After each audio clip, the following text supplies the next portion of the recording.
Nah hari ini saudara-saudara, ini tentu bukan kebetulan. Kita tuh orang percaya tuh mesti ngerti bahwa gak ada yang kebetulan, bener gak? Kita tuh punya Tuhan dan everything by design. Bahwa Tuhan tuh selalu merancangkan hal-hal yang baik. Dan biarlah kita benar-benar berkenan di dalam jalannya Tuhan, amin ya. Dan kita berdoa hari ini, kita mau fokus kepada firman Tuhan. Dan benar-benar firman Tuhan yang ditinggikan. Are you ready church? Siap ya? Siap? Kencangkan sabuk pengamanmu. Nah kita mau semangat hari, tepuk tangan dong buat Tuhan kita, come on. Thank you buat teman-teman yang sudah melayani. Tadi ada dari Minut, ada dari Manado juga. Thank you. Next generation juga. Wah keren banget ya kita lihat. Nah saudara, hari ini kita mau mau belajar sama-sama gitu. Ini tentang satu tokoh namanya Yohanes Pembaptis, John the Baptist. Saudara kalau saudara dengar khotbah-khotbah sebelumnya banyak kali dimention tentang Matius gitu, pasal 28, 19-20 itu tentang jadilah, pergilah, ajarkanlah, baptislah. Saudara kalau kita cek ternyata perkataan yang terakhir itu mirip banget apa yang sudah dilakukan sama Yohanes Pembaptis. It's like kayak waktu kita baca kayak gini loh. Mari kita mau lihat apa sih yang dilakukan sama Yohanes Pembaptis. Itu seperti menuntun supaya kita ngerti bahwa kita di akhir zaman ini bisa ngerti apa yang dimaksudkan oleh Yohanes waktu dia berseru di banyak orang waktu itu. Dan saudara, sekarang kayak gini loh. We must do the same thing. Itu. Nah, mari hari ini kita akan gali sama-sama saudara firman Tuhan. Saudara akan lihat firman Tuhan tuh keren banget, betul ya? Itu selalu lah kita petek lah, pokoknya firman Tuhan tuh keren abis lah. Jadi saudara akan lihat waktu kita gali, kita bukan cuma sekedar menemukan diamond, it's just more than diamond. Ini lebih daripada intan dan permata. Mari kita buka dalam Matius pasal yang ketiga. Matius pasal yang ketiga, ayat yang pertama sampai yang ke-12. Saya akan bacakan pelan-pelan buat saudara. Dan kemudian kita akan lihat ayat-ayat yang akan kita gali lebih dalam, saudara-saudara. Judulnya aja sederhana, Yohanes Pembaptis or John the Baptist. Menarik karena Yesus pernah mention tentang dia bilang, ini gak ada yang lebih besar daripada semua yang pernah dilahirkan oleh seorang perempuan seperti Yohanes Pembaptis. Jadi kita kayak mikir, siapa? Who is he? Gitu, siapa dia sebenarnya gitu Kang. Pada waktu itu tampillah Yohanes Pembaptis di padang gurun Yudea dan memberitakan, bertobatlah sebab kerajaan sorga sudah dekat. Sesungguhnya dialah yang dimaksudkan Nabi Yesaya ketika ia berkata, ada suara orang yang berseru-seru di padang gurun. Persiapkanlah jalan untuk Tuhan, luruskanlah jalan baginya. Kita berpikir gini, sebenarnya kita mau bilang ini bukan cuma Yohanes Pembaptis, you and I. Prepare the way gitu ya. Itu banyak orang-orang bertobat, mereka perlu juru selamat. And you got the way out. Saudara punya jalan keluarnya. And then saudara mesti bilang, lu persiapkan jalan dan lihat dia sang juru selamat. Hey, all of people of the Lord, semua orang-orang di dalam dunia, saudara kita orang-orang percaya, siapin jalan buat mereka. And see the Lord that love all of us. Tuhan yang benar-benar sayang sama kita. Yohanes memakai jubah bulu unta dan ikat pinggang kulit dan makanannya belalang dan madu hutan. Maka datanglah kepadanya penduduk dari Yerusalem, dari seluruh Yudea dan dari seluruh daerah sekitar Yordan. Lalu sambil mengaku dosanya mereka dibaptis. Ingat saudara, Matius pasal 28, baptislah mereka. Yohanes melakukannya. Tetapi pada waktu ia melihat banyak orang Farisi dan orang Saduki datang untuk dibaptis, berkatalah ia kepada mereka, hai kamu keturunan ular beludak, siapakah yang akan mengatakan kepada kamu bahwa kamu dapat melarikan diri dari murka yang akan datang? Wow, ini kata-katanya tajam sekali. Jadi hasilkanlah buah yang sesuai dengan pertobatan, dan janganlah mengira bahwa kamu dapat berkata dalam hatimu, Abraham adalah bapa kami, karena aku berkata kepadamu Allah dapat menjadikan anak-anak bagi Abraham dari batu-batu ini. Kapak sudah tersedia pada akar pohon, dan setiap pohon yang tidak menghasilkan buah yang baik pasti ditebang dan dibuang ke dalam api. Aku membaptis kamu dengan air sebagai tanda pertobatan, tetapi ia yang datang kemudian daripadaku lebih berkuasa daripadaku.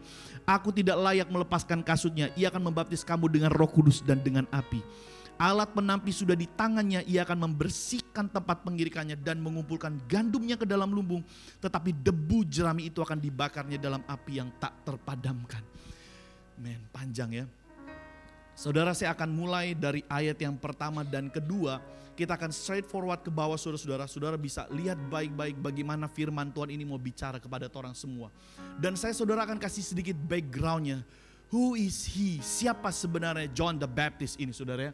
Mari kita lihat, saudara, ayat yang pertama dan kedua. Bisa nggak teman-teman Mulmed kasih kita ayat yang pertama dan yang kedua? Dibilang begini, saudara-saudara. Pada waktu itu tampillah Yohanes Pembaptis di padang gurun Yudea dan memberitakan. Ini beritanya, ayat yang kedua. Bertobatlah sebab kerajaan sorga sudah dekat. Balik ayat yang pertama. Saudara, jadi kalau saudara lihat di sini ada yang menarik. Alkitab pakai kata tampillah perigenomai Yohanes John Baptisto. Tampillah Yohanes Pembaptis. Saudara mesti tahu backgroundnya. Yohanes Pembaptis ini jadi di dalam kelompok orang Yahudi. Saudara pernah dengar gak ada namanya Simon orang Zelot? Ada namanya orang Farisi, ada yang namanya Saduki. Jadi kelompok-kelompok di Israel waktu itu tuh kayak gitu. Dan saudara tahu bahwa ada kelompok yang Yohanes itu bagian dari mereka. Ini namanya kelompok Eseni. Eseni adalah orang-orang yang benar-benar nurut banget sama firman Tuhan. Dan mereka itu tekun lakukan firman Tuhan. Tapi sayangnya saudara, kelompok Eseni mereka lumayan banyak. Mereka ini suka menyendiri. Ataupun berkelompok, cuma mereka ada di dalam gua, di hutan yang di dalam. Makanya dikatakan Yohanes tuh tinggal di hutan. Dan mereka berkelompok di dalam menyendiri. Dan mereka adalah orang-orang yang bagus, orang-orang yang baik. Orang-orang yang begini, orang-orang Yahudi yang turut dengan perintah Tuhan. Dan mereka memang good people. Makanya kenapa Alkitab kemudian menunjukkan Yohanes tampil. Karena Eseni sebenarnya tidak tampil di depan. Mereka sukanya bersembunyi. What's the point, you know? Bagus mereka, bagus. Tapi sayang tersembunyi. Saudara ngerti gak? This is the biggest population of Christian people. Orang Kristen tuh baik-baik, betul gak? But you know kalau sekarang ini bulan misi, something that God wants to tell to all of us. Many good Christian, but we are just isolated, saudara. Like Eseni. Dan Eseni mereka waktu itu kebingungan karena tokoh mereka Yohanes tiba-tiba tampil. Karena we are not supposed to be like you. Kita Eseni itu menyendiri. The truth just for us. Kebenaran hanya untuk orang. Bukankah orang Kristen sekarang banyak kayak gini? That's why kenapa kita dorong, let's go for mission, let's preach the gospel. Karena entah bagaimana saudara, sekarang kalau kita berpikir gini, orang Kristen tuh baik banget. Saudara kemanapun, ya maksudnya gak baik semua, tapi banyak banget orang Kristen tuh yang baik. Which is good lah, bener gak? Harusnya begitu memang. Tapi sedihnya hari ini, waktu kita baca kita ngerti. Yohanes Pembaptis lagi kasih seperti breakthrough kepada orang, membuka orang. Baik aja gak cukup. Apalagi kamu just isolated, tersembunyi. That's why kenapa kita bilang pergi and preach the gospel. So you are not isolated, but yet you preach the gospel. Ngerti gak? Kita orang percaya baik, dan kalau kebenaran itu hanya untuk orang sendiri. Kita gak didesain untuk itu. Kita didesain untuk tidak diam di tengah-tengah keluarga, sementara keluarga kita lagi menuju kepada kebinasaan. Kita gak didesain untuk shut our mouth. Hanya tutup torang pe mulut. Sementara torang pe temang itu lagi masuk dalam jurang kekelaman. Kita gak didesain seperti itu. Kita didesain walaupun memang kita sudah melakukan firman Tuhan. But never isolated. Kita mesti keluar sama Yohanes Pembaptis. And say the gospel. Speak the gospel. Amin. Saudara, kita sempat lihat dengar pastor khotbah tentang Charlie Kirk, benar nggak? Orang-orang kagum, benar nggak? Kenapa? Karena dia berani banget mengatakan kebenaran di tengah-tengah Amerika yang lagi penurunan secara degradasi morality and everything lah tentang they believed. Orang-orang kagum sama Charlie Kirk karena dia berani. Keren ya? Kita mau kasih tahu, we are supposed to be like him sebenarnya didesain. Jadi sebenarnya apa yang dilakukan sama dia dengan keberaniannya, itu bukan sesuatu yang, kok berani ya? Bukan kok berani. Oh wah sebenarnya kekristenan itu harusnya seberani itu. Sebenarnya dia muncul tuh seakan-akan kayak dia jadi barang langka. Membuktikan apa yang kita bilang benar. Banyak orang Kristen itu baik. But just like, we are just isolated. Cuma tersembunyi kebenaran just for me. Kebenaran hanya untuk di gereja kita aja, untuk kita hidup keluarga. But we never tell the truth to the others. Kita gak pernah ngomong kebenaran kepada orang lain. Dan Alkitab benar-benar mau tampilkan bilang ini, Yohanes tampil. Dia yang eseni aja yang ditakdirkan untuk bersembunyi, tapi kemudian tampil. Banyak orang bilang gini, ya kita kan introvert, pastor. Introvert itu bukan berarti gak mau ngomong. Introvert kalau ketemu orang yang nyaman dia bakal ngomong. Ini bukan bicara soal bisa ngomong atau tidak ngomong. Orang-orang Kristen didesain bukan buat terisolasi, tapi untuk dibebaskan dan berkata tentang kebenaran to everybody, kepada siapapun juga. Amin. Wah, kurang kuat, katakan amin dulu saudara. Tepuk tangan dulu buat orang Tuhan. Yohanes Pembaptis berani untuk breakthrough. Paldia kaum eseni yang biasanya cuma menutup diri. Yet he was showing off himself. Dia benar-benar tunjukkan dirinya. Dan kemudian ada yang menarik saudara. Ini poin yang pertama saudara ya. Show or isolated. Saudara mau nunjukin diri atau memilih hanya untuk tersembunyi. Yang kedua. Jadi abis dia tampil, Yohanes Pembaptis di padang gurun. Ini menarik saudara. Jadi baru ayat pertama kita udah ketemu dua frasa yang keren banget. Jadi dia Yohanes tampil karena gak biasa SN itu gak tampil. Dan yang kedua tampilnya di padang gurun. Di padang gurun dia tampil. Oke? Tapi gak begitu penting sih. Bukan tentang padang gurunnya juga. Iya penting sih. Tapi kita lihat apa sih yang dia omongin di padang gurun. Coba di ayat yang keduanya Kak. Boleh baca sama-sama gak saudara-saudara ya? Kita gak lama hari ini. Boleh kita baca sama-sama? 3, 2, 1. Here we go. Jadi waktu dia keluar, dia gak memilih perkotaan. Dia gak milih tempat macam-macam. Alkitab just mention. He preach tentang repent, bertobat di padang gurun. Apa kira-kira artinya? Saudara tahu nggak? Tabas pelan-pelan ya. Bertobatlah sebab kerajaan Allah sudah dekat. Di padang gurun dia bilang metanoia. Tunggu dulu di sebelumnya. Bertobatlah. Oke, kita coba ambil POV yang pertama. Cek. Saudara lagi di padang gurun. Saudara tahu padang gurun itu apa? Kering, panas, kesulitan, tidak nyaman. Enak tinggal di padang gurun?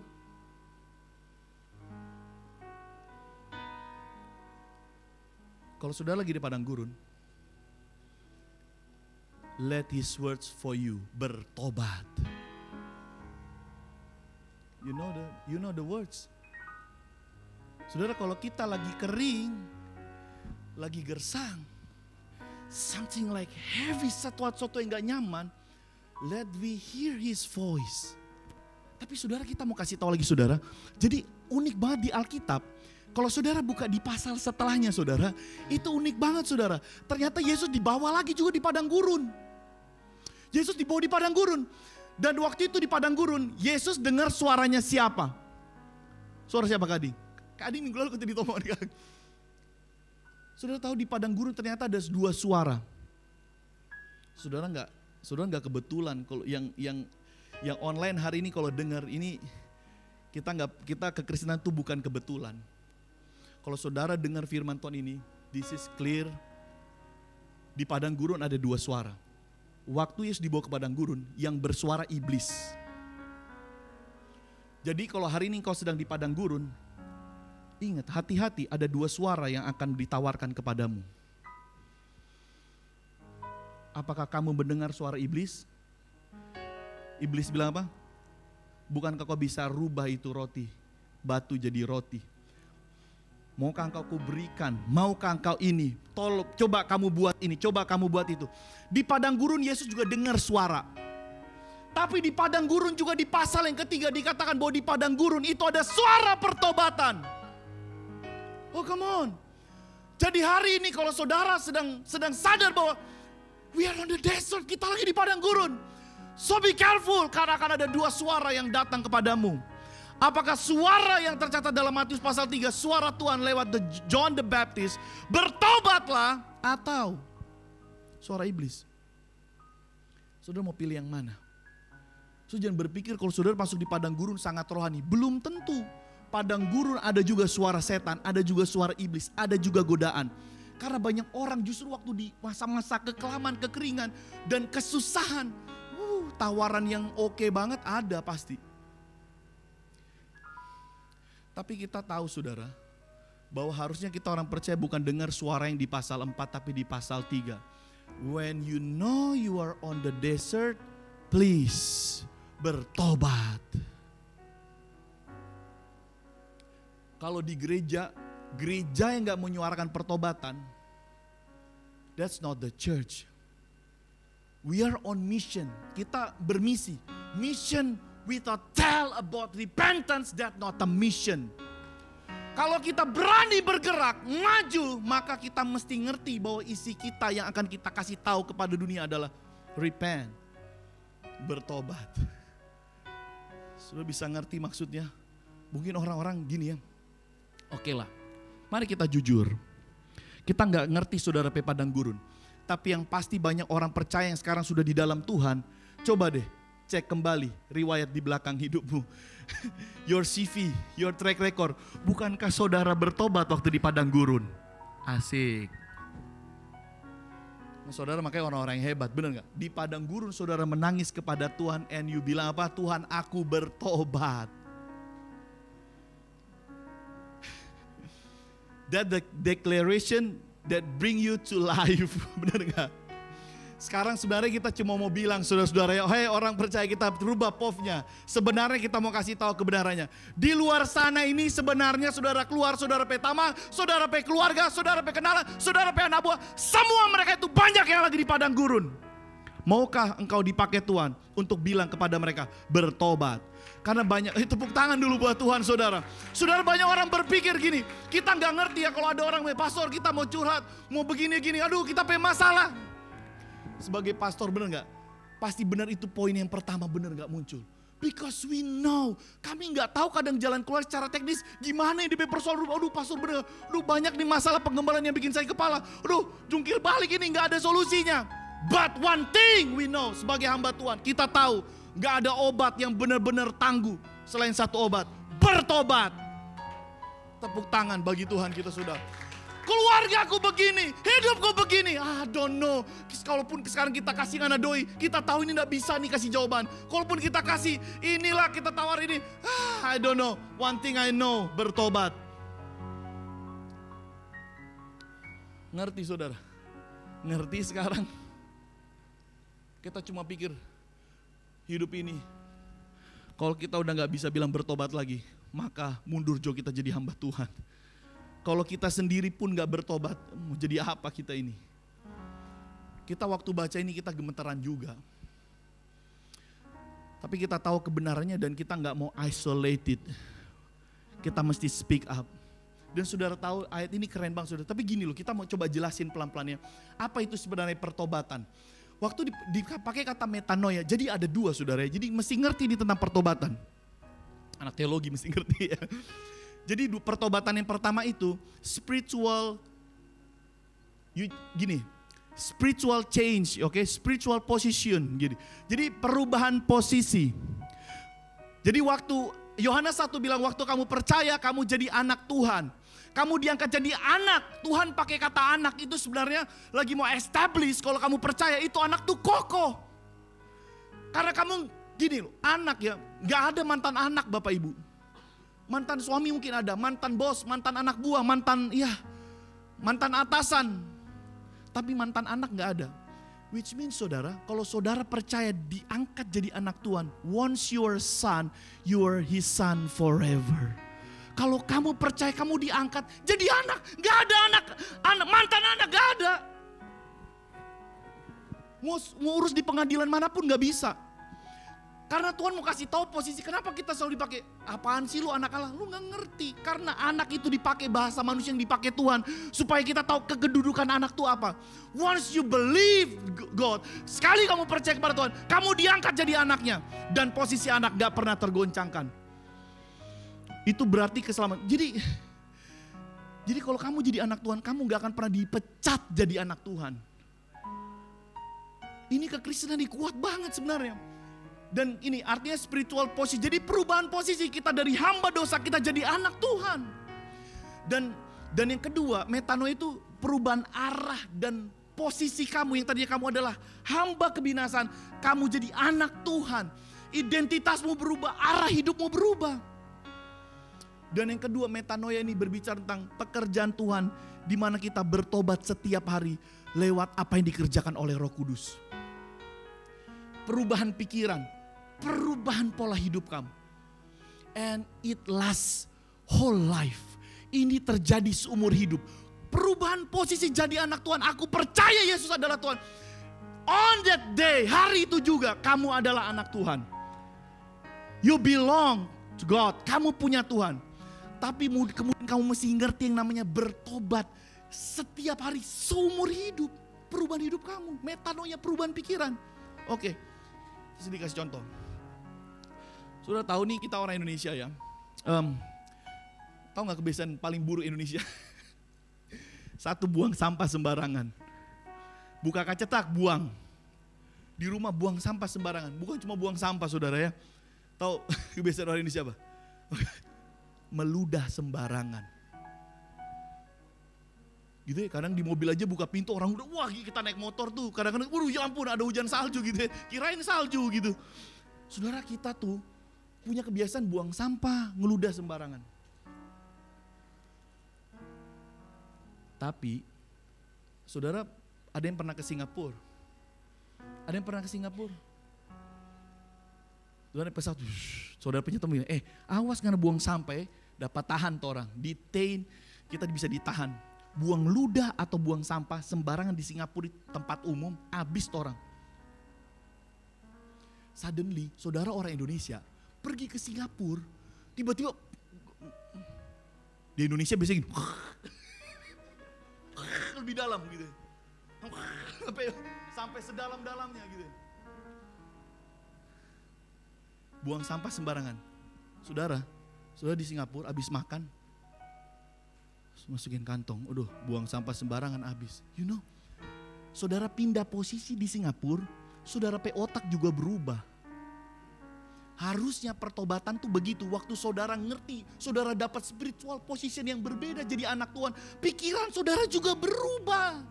Walaupun saudara waktu di Singapura rasa, kayak pas mau buang Kang. Saudara ngerti? Makanya kenapa kita tuh bertobat dan kita tuh bukan cuma sekedar pindah posisi. Tapi kita something that required in your mind. Kalau saudara mesti berubah. Makanya kenapa kita orang percaya harusnya seperti tadi. Dapalia kamu pebua. Spiritual position, not just spiritual position, tapi memang perubahan pola pikir. Saudara, saya jamin walaupun saudara sangat Indonesia, tapi saudara waktu pergi ke Australia atau Singapura, bahaya, gak boleh buang sampah sembarangan. Saudara berani nyebrang jalan sembarangan, habis saudara. Mesti tunggu sama-sama, tiba-tiba saudara jadi tertib. That's metanoia. Kita berdoa supaya benar-benar kalau kita berdoa, memang it takes a lot, your whole life, seumur hidup kita perlu ngalamin perubahan pikiran. But saya benar-benar optimis, harusnya begini kita orang percaya, benar gak? Kita benar-benar masih berani bertobat setiap hari karena kita tahu Tuhan memang Bapa kita dan kita harus bersedia diubahkan segenap kehidupan kita. Tepuk tangan dulu buat Tuhan kita saudara-saudara. Just repent, metanoia. Kalau kamu percaya kamu jadi anak Tuhan. Tapi gak cukup cuma jadi anak Tuhan aja. Metanoia mesti berubah pikiran. Dan itu kelihatan. Saudara gak lagi dituntut jadi malaikat. Ya sometimes kita masih kepleset saudara. Dan waktu di Singapura mungkin saudara akhirnya kebuang sampah sembarangan. Saudara didenda.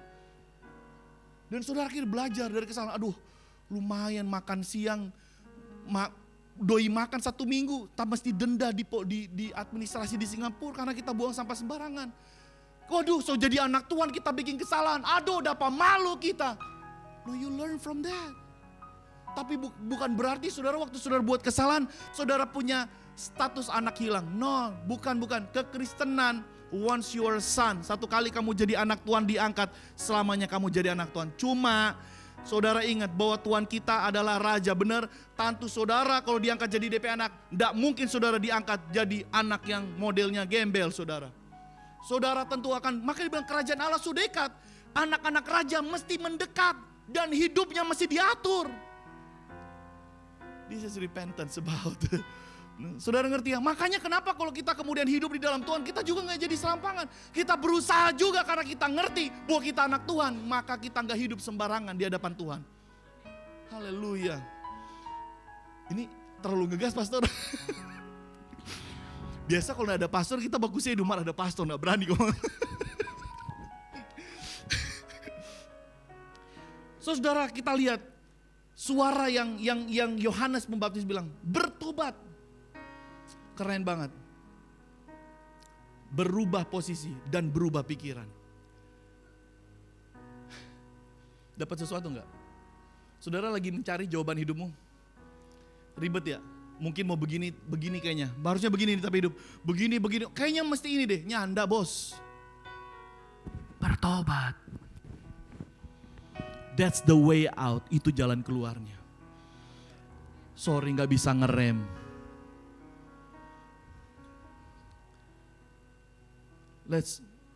We repent together lah. Itu bahasa asing. Saudara, kita bertobat bareng yuk. Asik gak? Mari kita bertobat sama-sama. Saudara, bukan cuma sekedar gereja ini, but the family, semua saudara. Kalau kita benar-benar Tuhan, I'm done, kita bertobat. You will see. Kamu pasti lihat. Tepuk tangan buat Tuhan. You will see. Pasti beda saudara.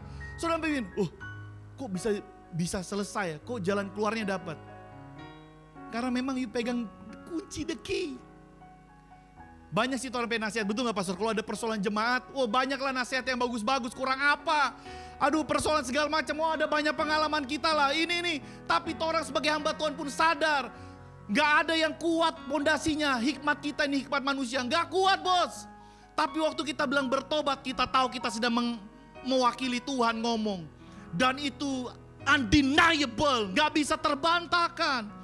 Kalau kita bilang itu, apapun macam penyakitnya. Kita kemarin kalau tanya ini obatnya apa? Kalau sakit ini obatnya ini. Kok lah ini obatnya ada, kemarin ada jemaat sakit kepala gitu.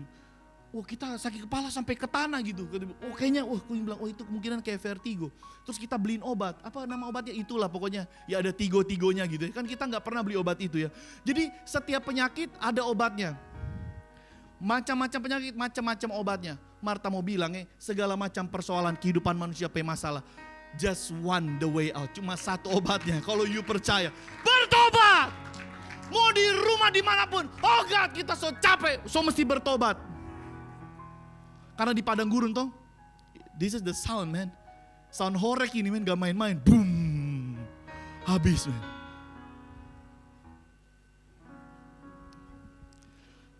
Yang terakhir, gak lama. Maka datanglah kepadanya, ini keren banget nih. Yohanes memakai jubah bulu unta dan ikat pinggang kulit. Dan makanannya belalang dan madu hutan. Keren banget ya kayaknya, rustic banget gitu. Saudara jangan bayangin kayak gini. Sebenarnya kita mau kasih tahu begini ya, kita mau bilang Yohanes kismin. Saudara, kita mau eksegesis ini sederhana. Yohanes memakai jubah bulu unta, kayaknya keren banget. Salah. Jubah bulu unta dan ikat pinggang, jangan bayangin ikat Versace, Louis Vuitton ikat pinggangnya. Ini kayak gitu bosku. Dan makanannya belalang, keren, rustic banget belalang makanannya. Dan madu hutan, keren banget dari hutan. Maaf ya, ini makanan orang SNI, maaf, makanan orang kismin bosku. Jadi waktu dia ini kayak apa ya? Kayak orang aneh muncul tiba-tiba dan kemudian dia gini. Kalau saudara lihat, orang-orang langsung hormat banget sama dia. Saudara tahu kebenarannya apa? Injil, berita pertobatan, even yang ngomong orang miskin, orang lain gemeteran. You know the power, you know the energy. Come on, when you preach, kalau kamu saudara di keluarga, saudara tahulah kita ini ya. Kadang orang Kristen misalnya gini, kita lihat keluarga kita gitu, gak benar hidupnya. Tapi karena kita kismin, ya nyuci piring lah, tahulah kita lah kalau kita ini susah kita nyuci piring di belakang. Saudara gini, banyak orang gak berani ngomong kebenaran karena ini nih. Dan Yohanes hari ini mau kasih tahu, even I'm a poor. Meskipun kita ini miskin, bukan isi. Yohanes bilang, I'm nothing. Kita bukan siapa-siapa. Kaum Eseni menyendiri di dalam hutan, di dalam gua. Gak bisa beli baju. Waduh, alami banget, rustic banget, bukan rustic. Kismin. Yet I tell the truth. Jangan you berpikir kita cuma tinggal di bantaran Sungai Perkamil, kita tinggal di daerah miskin di Ranau, kita kismin, and then you shut your mouth. Saudara cuma tutup saudara pe mulut. Pas saudara lihat saudara pe tamang butuh berita pertobatan, please you juga bertobat. Jangan merasa kecil. Saudara mau tahu? Berita pertobatan for everyone, bukan for the powerful men. Just a simple man like John Baptist. Hidupmu sederhana. Kalau saudara mau dititipin berita pertobatan sama Tuhan di mulutmu, everyone can feel your energy. This is tepuk tangan dulu buat Tuhan saudara. Ini energinya lain. Kemiskinanmu gak jadi penting. Keterbelakangan. Ini saya kita mau bilang, ini kismin, keterbelakangan. Apa sih istilahnya? Ada istilah kalau orang-orang dulu apa ketika di bahasa tahun 90. Udik, apalagi selain udik ya? Iya deso lah. Walaupun deso, omongannya bos, repentance. Tago yang satu Yudea dan Yerusalem. Not powerful man, bukan Rebai, bukan Farisi, bukan Saduki, just John the Baptist. Mau goncangkan keluargamu, jangan pernah kamu merasa kecil di hadapan Tuhan. Kalau Tuhan udah bicara, Roh Kudus bilang, ngana bilang pak dia bertobat. Ngana tarik tahu tuh jalan kebenaran, ngana bilang pak dia, Tuhan, dah kasihan kita nih susah, cuma cuci piring di rumah tapi keluarga. Kalau kamu bicara, tago yang satu keluarga. Karena memang how powerful the message, betul nggak? Saudara bisa ngerasakan, bener gak getarannya, bener gak? Nggak peduli you bukan siapa-siapa. But waktu saudara ngomong tentang pertobatan, maaf bos, kita bikin gempa bumi bos. Tak goncang orang pe hidup. By tadi waktu kita bertobat tergoncang gak? Sorry bukan karena tapi suara keras, banyak. Karena memang berita pertobatan tuh hatinya Tuhan. Makanya tuh orang tak goncang bosku. Even myself. Yang berikutnya bilang gini. Maka datanglah kepadanya penduduk dari Yerusalem. Dari mana saudara? Dari Yerusalem, dari seluruh Yudea, dan dari seluruh daerah sekitar Yordan. Ini perbatasan Israel. Saudara ngerti gak ini? Alkitab mau bilang ya. Itu powerfulnya berita pertobatan, itu goes viral sebenarnya. Saudara lihat rangkaiannya. Dari Yerusalem, Yudea, sampai sekitar Sungai Yordan. Jadi dia itu mampu bergerak saudara. Saudara jangan merasa, ya yang penting kita so bilang pada dia, saudara gak tahu. Hari itu kamu bilang kepada temanmu dia bertobat, hari itu dia bertobat. Kamu gak tahu mungkin kamu habis itu pergi. Tapi berita pertobatan kepada teman baikmu itu mengubahkan hidupnya. And then you know, it goes viral, bukan pergi pada dia.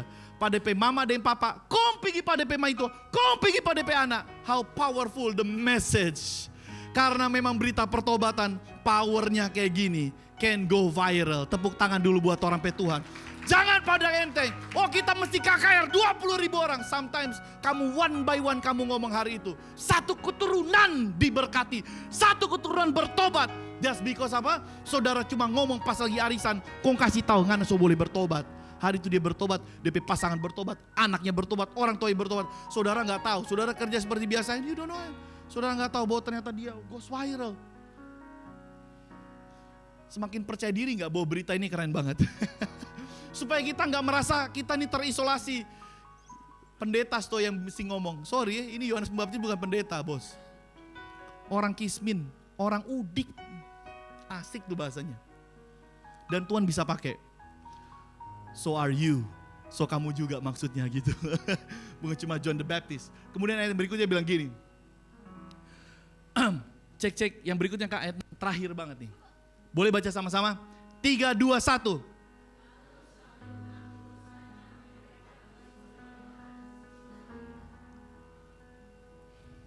Lagi-lagi, saking kuatnya ini, can open your heart. Saudara, waktu tadi kita bilang bertobat, ada gak yang gerbang pintu hatinya terbuka?